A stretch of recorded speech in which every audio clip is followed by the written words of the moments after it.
بسم الله الرحمن الرحيم. الحمد لله رب العالمين، والصلاة والسلام على محمد وعلى آله وصحبه أجمعين.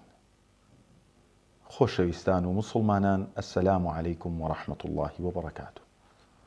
هاتینەوە خزمەت زنجیرە باسی کردەوەکانی دڵ کە ئینسانی مسلمان هەم لە دنیا پێی خۆشگوزەران ئەبێ و لە هەم لە ڕۆژی قیامەتیشا لە زمرەی ئەو کەسانە حەشر ئەکرێ کە خوای پەروەردگارە فەرمێ یەومە لا ينفع مال ولا بنون إلا من أتى الله بقلب سليم. ئەو دڵە سەڵامەتەی کەوەها هەموو ئینسانێک پێویستی پێیەتی خوای پەروەردگار بە نەسیبمانی بکە. خۆشەویستان، بابەتی ئەمڕۆ ئەم ئێوارە لە خزمەتی جەنابتانە بریتیە لە بابەتێکی تایبەت، ئەویش بریتیە لە سیلەی ڕەحم. سیلەی ڕەحم یەکێکە لەو عیبادەتە گەورانی کە خوای پەروەردگار مەقامێکی زۆر گەورەی پێداوە و لە ژیانی پێغەمبەریشا عەلەیهی سەڵات وەسەلام ڕەنگدانەوەیەکی گەورەی هەبوو. بۆیە پێویستە ئینسانی مسلمان زۆر بە جوانی ئیش لەو بابەتەیە بکات. خۆشەویستان، خوای پەروەردگار لە قورئانە فەرمێ واتقوا الله الذي تساءلون به والأرحام إن الله كان عليكم رقيبا. لە خوای پەروەردگار بترسن و ئەو سیلەی ڕەحمە بگێنن کە خوای پەروەردگار دایناوە، یعنی تەقوای خوا لەگەڵ سیلەی ڕەحم. ئینسان ئەگەر تەقوای خوای هەبێت سیلەی ڕەحمی مەزبوطە. ئەگەر سیلەی ڕەحمی هەبێ هۆکار و پاڵنەرەکەی تەقوای خوایە. بۆیە خوای پەروەردگارە فەرمێ إن الله كان عليكم رقيبا. خوای گەورە چاودێرە بەسەر ورد و درشتی کردەوەی ئینسانەکان و لەگەڵ ئەمەشا پێویستە ئاگای لە سیلەی ڕەحم بێت. و خوای پەروەردگار طبعا سیلەی ڕەحم هەر بۆ ئێمە نییە وەک مسلمانان، بەڵکو بۆ ئومەتانی پێش ئێمەش. خوای پەروەردگار لە قورئانە فەرمێ وإذ أخذنا ميثاق بني إسرائيل لا تعبدون إلا الله وبالوالدين إحسانا وذي القربى واليتامى والمساكين وقولوا للناس حسنا وأقيموا الصلاة وآتوا الزكاة أتاكو تاي آياتك. أفرمي وإذ أخذنا ميثاق بني إسرائيل، يعني أخذنا منهم ميثاقا غليظا، يعني إما عهد بيمان وبلين مان لنا وكان إسرائيل ورقد لنا وكان يعقوب. لا تعبدون إلا الله، هيج كسيك نبرسن إلا الله نبي، يعني سيكا يكسر لتوحيد يك الله فرستي ودس بيكا. إما عهد بلين وبيمان مان لبني إسرائيل ورقد كالله ببرسن بحق هاولي بودانن ولقل دايكو باو كانت شاكبن وبالوالدين إحسانا. لەوێوە دەست پێ ئەکات سەرەتای خۆشگوزەرانی زنجیرەی ژیان بەوە دەست پێ ئەکات، چاکەکردن لەگەڵ دایک و باوک و ذیل قوربا لەگەڵ نزیکەکانە، یعنی سیلەی ڕەحم، خوشک و ئامۆزا و خاڵۆزا و ئیلە ئاخری ئەوانەی کە نزیکی خۆتن سیلەی ڕەحم، وەلیەتامە و ئەو کەسانی کە بێ باوک و بێنازن و ئەوانەی کە هەژار و دەستکورتن وەقولوا للناس حسنا، لەگە خەڵکییا قسەتان جوان بێت. ئەو جا نوێژ و زەکات و ئەوانەی کە پایەکانی ئیسلامە خوای پەروەردگار باسەکانی سەیکە خوای پەروەردگار تەوحیدی لە ئەوڵ داناوە وەسیلەی ڕەحم لە بینی دایک و باوک و کەسوکار و هەژارەکانە ئینجا لەگە خەڵکییا قسە جوان بێ و ئینجا نوێژ و زەکات و ئەوانە باس ئەکا. لەبەر ئەوەی ئەگەر ئەم کردەوەیە لە بینی تەوحید و عیبادەتەکانی خۆتا نەچەسپێ ئیتر کەسێکی بێ ئەهمیەت دەرەچی لە ناو کۆمەڵگە. ئەگەر تۆ لەگەڵ خوشکی خۆتا و لەگە برای خۆت و ئامۆزای خۆت و خاڵۆزای خۆت و کەسوکاری خۆت قسەت خۆش نەبێ و بەدەنگیان و نەبیت و هاوکاریان نەبیت و ئیشێکیان پێت کەوت بۆیان نەکەی، تۆ ڕیشت داناوە بۆ خۆت داتناوە، عیبادەتەکەی بۆ خۆتێکی، یعنی تۆ هیچ سوودێکت نییە. ڕاحمون فی الأرض يرحمهم من في السماء. ئەو کەسەی کە بەزەی بە خەڵکا دێ لە زەوی لە ئاسمان خوا بەزەی پیادێتەوە. کەواتە ئەبێ لەم ئاەتە لە چەقی ئاەتەکە تێ بکەین. ئەو دوو سێکردەوەی لە ناوڕاستی تەوحید و نوێژ و زەکات هێناوە. بۆیە ئێمەی مسلمان پێویستە ئاگامان لەو کردەوانە بێ کە بریتین لە کردەوەی دڵ، بریتین لە کردەوە گەلێک کە ئینسانی مسلمان پێی خۆشگوزەرانە بێ. بۆیە ئێمەی مسلمان ئەبێ ئاگامان لەوە بێ پێغەمبەری خۆشەوی صلی الله عليه وسلم ئەفەرمێ إن أعمال بني آدم تعرض كل خميس ليلة الجمعة. سبحان الله، ئەفەرمێ هەموو کردەوەکانی نەوەکانی ئادەم لە ڕۆژی پێنجشەمان، یعنی شەوی جمعە عرض ئەکرێت، عرض ئەکرێ بۆ خوای پەروەردگار. فلا يقبل قاطع الرحم. ئەفەرمێ کردەوەی ئیمانداران و مسلمانان لە ڕۆژی پێنجشەمانە عرضی خوای پەروەردگار ئەکرێ. کردەوەی کەسی قاتعی سیلەی ڕەحم وەرناگیرێت. سبحان الله، نەکردەوەی وەرناگیرێ بە هیچ شێوازێ. مەبەستەکە لێرە بۆ بۆ تەرهیبە بۆ ترساندنە. پێغەمبەر عەلەیهی سەڵات وسەلام فەرمێت ئەو کەسەی کە وەها پێنجشەمان کردەوەکەی عەرز ئەکرێ خوای پەروەردگار کردەوەکانی لێ وەرناگرێت لەبەر هۆکاری چی؟ لەبەر ئەوەی کە لەگەڵ کەسوکاری خۆیان قسەی دابڕیوە. لەبەر چی؟ نەک لەسەر ئەوەی کابرا ئامۆزاتە مولحیدە بێدینە ئەلمانیە ئیهانی خوا و پێغەمبەرەکە وەلعیاذ بالله تۆ مەرحەبای ناکەی، بەڵکو ئەوە لە دینە وەلا ئوبەڕاءە. ئەمە کێشەکەی ئێمە لە شتێکی ترایە، لەبەر خاتر زەویەک، لەبەر خاتر دەعوەتیەک، لەبەر خاتر ئەوەی زلێکی داوە لە مناڵەکەت براکەت وەڵام مەرحەبای ناکەم بۆ ئەدا لە مناڵ من، ئەوە بچووکی تۆ ئەگەینێ. بەڵکو ئەو کردەوانە لەبان سەرت ئەوەستێ خوای پەروەردگار ئەجر و پاداشتەکەی بۆ نانووسێ و لێت وەرناگرێ. کەواتە ئێمە بێ ئاگامان لەوە بێ قەتەعکردنی سیلەی ڕەحم یعنی کوشتنی کەسوکاری خۆمان، یعنی ڕژاندنی خوێنی ئەو کەسە کە تۆ لە خۆڕای خوێنی سەلامی لێدا ئەبڕی. فبۆیە بێ زۆر ئاگامان لەوە بێ. خوای پەروەردگار لە حەدیثێکی قودسیە ئەفەرمێ ئەنا الله، ئەفەرمێ من ئەڵڵام، وأنا الرحمن، من ناوم ڕەحمانە. یعنی چی؟ یعنی بەخشندە و میهرەبان. خەلەقت الرەحم، خۆم سیلەی ڕەحم و بەزەیم دروست کردووە، یعنی سیلەی ڕەحم و بەزەیم دروست کردووە. وشققت لها من اسمي، ولا ناوي خۆم پێداوە ئاڵێ سیلەی ڕەحم یعنی چی؟ یعنی بەزەیی، یعنی میهرەبانی. یعنی من ناوم ئەڵڵایە و من بەخشندەم و لە ناوی خۆم بەشێکم داوەتە سیلەی ڕەحم.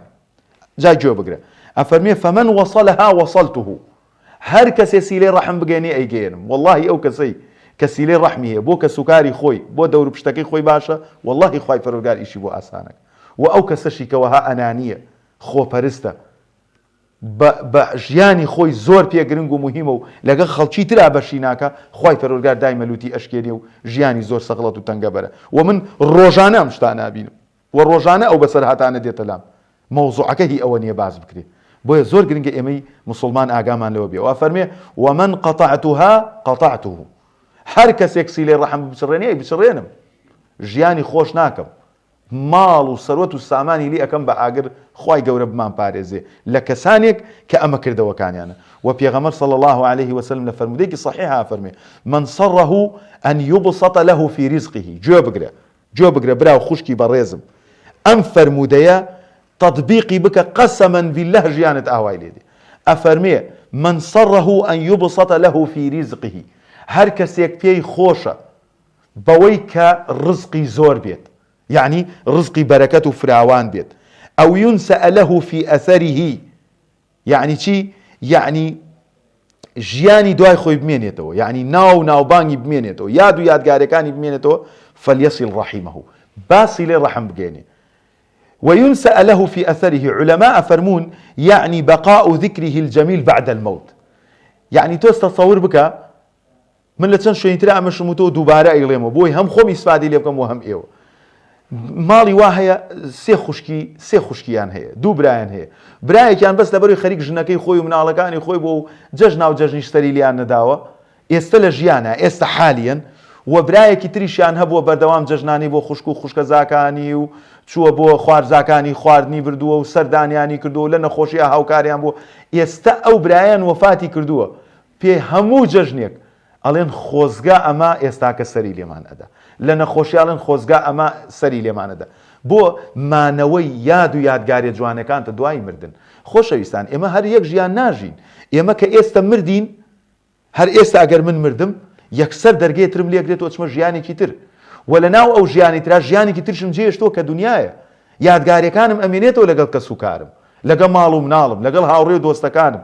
توخوا تۆ بمێنیتەوە بەوەی لە سوڵحا تۆیان بیرکەوێتەوە، لە نەخۆشیە تویان بیرکەوێتەوە، لە کێشەی کۆمەڵایەتیە تویان بیرکەوێتەوە، لە جەژنەکانە، لە قوربانە، لە مەوسیمی حەجە، لە مانگی ڕەمەزان و ئیفتارە کە سیلەی ڕەحمت کردووە، خەڵکت داوەت کردووە، داوەتی خەڵک بووی. ئەو یادگارێ جوانانەت ئەمێنێتەوە ئەگەر سیلەی ڕەحم بگەێنی. بۆیە ئێستاکە زۆربەی خەڵک هەیە زیندوو ئەڵێن خۆزگا ئەمر، بەخوا وەک مردووە، بەس خەریک خۆیەتی، عەقی بە کەسەوەنی، نە لە مزگەوت دیارە، نە لە خێر دیارە، نە لە سوڵحی عەشاری دیارە، نەخۆشکەوتم چوومە فڵان وڵات ئەمەم کرد ئەوەم کرد، سەرم لێ نادا. کەواتە ئینسانێک ئەگەر سیلەی ڕەحمی نەبوو لە ژیانە مردووە، خۆی بەدەستی خۆی قەتعی سیلەی ڕەحمی کردووە. خوای پەروەردگاریشە فەرمیێ وەڵڵاهی قەتعی بکە منیش قەتعی ئەکەم. جا بۆیە زۆر گرنگە ئێمەی موسڵمان ئاگامان لەوە بێت. ئیمامی ئەبوو هورەیرە ڕەزای خوای لێ بێ فەرموودەیەکی صحیحمان بۆ ڕیوایەتەکە ئەمە وەکو بەسەرهاتێک وایە و من ڕۆژانە ئەم شتانە ئەبیستم و لەناو ئێمەی کوردی شاباوە خوای گەورە لەم کردەوە خراپە بمان پارێزێ ئەفەرمێ أن رجلا پیاوێک هاتە لای پێغەمبەر صلی الله عليه وسلم قال يا رسول الله فەرمووی ئەی پێغەمبەری خوا عليه الصلاة والسلام إن لي قرابة من خزمم هەیە کەسوکارم هەیە أصلهم ويقطعوني من ئەیگەێنم ئەوان من قەتعەکەن یعنی من سیلەی ڕەحمەکەم لەگەڵیانە سەردانیانەکەم دعوەتیانەکەم ئیشیان هەیە بۆیان ئەکەم ئەوان منە قرتێنن یعنی ئەوان نایەن لەگەڵ من دانانشن سەردانم ناکەن من هەرچی ئەکەم بالمقابل ئەوان عەکسەکەی ئەکەن وأحسن إليهم ويسيئون إلي من چاکەیان بەرامبەرەکەم ئەوان خراپە بەرامبەر من ئەکەن وأحلم عنهم من يعني بوجدانم حليمم لقليانا نرمونيانم ويجهلون عليه اوان من بجوي اخن سيكا اما زور قرنجا ايمي مسلمان اقامان لوبي افرمي من زور نرمونيانم لقليانا واوان من قطع اكن فقال صلى الله عليه وسلم بيغمر اخوة عليه الصلاة والسلام فرمي لئن كنت ما قلت علي اگر اويتو ايلي وابيت فكأنما تسفهم الملة يعني لمي قرم أفرمي وكو أوايا دمو چاویان بچقين تناو خولي قرمة يعني إنسانك بروا بريا بكي تناو لموا بروا بدما بكي بروا بدما بكي تناو لموا سرو چاوی بچه تناو خولوا چه خولي بيابان كبو قرمية بيويسي بقومي آوي فينك بيخوا دمو چاوی بكي تناو لمي قرموا ئەفەرمی ئەوەی کە تۆ ئەیڵەی بەرامبەر ئەوان ئەیکەیت و ئەوان ئاواکەن بەرامبەر و وەکو وایە سەریان بگریت و بیان چقینتە ناو لمی گەرمەوە ولا يزال معك من الله ظهير عليهم ما دمت على ذلك إمام مسلم فرمو دەکە ڕیوایەتەکە ئەفەرمێ والله تۆ لەسەر ئەم کردەوەیەی و ئەوان ئاوا دەمەکەیتە ناو لمی گەرمە وەخوای پەروەردگاریش پشتیوانتە هەتاوەکو لەسەر ئەم کردەوانە بیت هەتاوەکو تۆ ئەوان بگەێنی ئەوان قەتعی تۆ بکەن تۆ لەگەڵیانە باش بی ئەوان خراپ بن تۆ چاکەیان بەرامبەر کەیت و نەرمونیان بیت و ئەوان نەزان و نەفام بن بەرامبەرت بە ئەسڵ ئەمە خوای پەروەردگار لەگەڵ تۆیە ئەبێ بۆیە خۆشەویستان من هەر ئەوە ناڵێم پێغەمبەر صلى الله عليه وسلم أفرمي ليس الواصل بالمكافئ أفرمي ولكن هو الذي إذا قطعت رحمه وصلها أفرمي أو بينا وترسيلي الرحم من سردانيم أكن زور ودين بردوام سر لمن أدن من أرغم صيلي رحم أوي أوان تو قطع أكن تو بشي بلاي أوان نزانو نفامن برامبرد تو قورة بير بكيتو أوان بتشوكن تو قورة سيركي أوان بس بو أم دنيايا أجين تو ريبواري ريقي قيامتي بلكو كسي واصل وكسي أهلي سيلي رحم أوي كأجر خلقكيك دورو بشتي نزانو نفام بولا كسوكاري أم قورة بير كاتو بشي بلاي أوان أجر أوان ئیشێکی کورتی ئەمیان پڕ نەکردەوە زەرەرێکی ئەمیان بە قازانج نەشکانەوە ئیشێکی کەوتووی ئەمیان هەڵ نەسانەوە ئەم ئەوە لە بەرچاو نەگرێ ئەم ئەو ئیشە بۆ ئەوان بکە و ئیمامی بوخاریش ئەم فەرموودە ڕیوایەت ئەکا لە کۆتاییە لە سیلەی ڕەحمان چی فێر بووین خۆشەویستان سیلەی ڕەحم ناوێکە لە ناوەکانی خوا خوای پەروەردگار معەلەقی کردووە بە خۆیەوە هەڕەشە لەو کەسانە ئەکا کەوەها لەگەڵ خوشک و برای خۆیە لەگەڵ کەس و کار و خزم و مسلمانی خۆیە سیلەی ڕەحمی قەتع کردووە بۆیە پێش ئەوەی بەرگ ئەو خەشم و قینەی خوای بگەورە بکەوی کە خوای پەروەردگار قەتعت بکە ماڵت کاول بکە با خوشکەکانمان ئاشکەینەوە براکانمان ئاشکەینەوە کە سوکارمان ئاشکەینەوە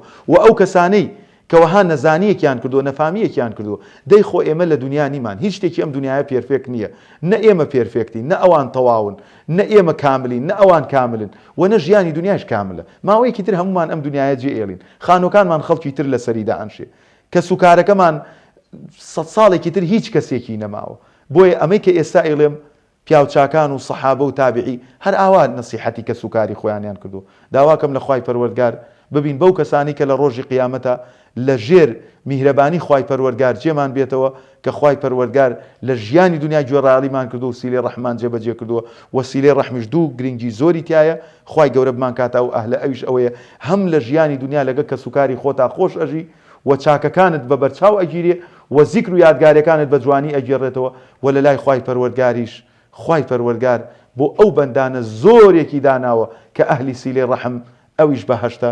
داواکەم لە خوای پەروەردگار لە ئێمە و ئێوە خۆش بێ، ڕۆژووی مانگی ڕەمەزانمان لێ قبوڵکە، دوعاکانمان لێ قبوڵکە، تەراویح و نوێژ و قیام و سیاممان لێ وەرگێ. وەسەلام عەلەیکم وەڕەحمەتوڵڵاهی وەبەرەکاتوه.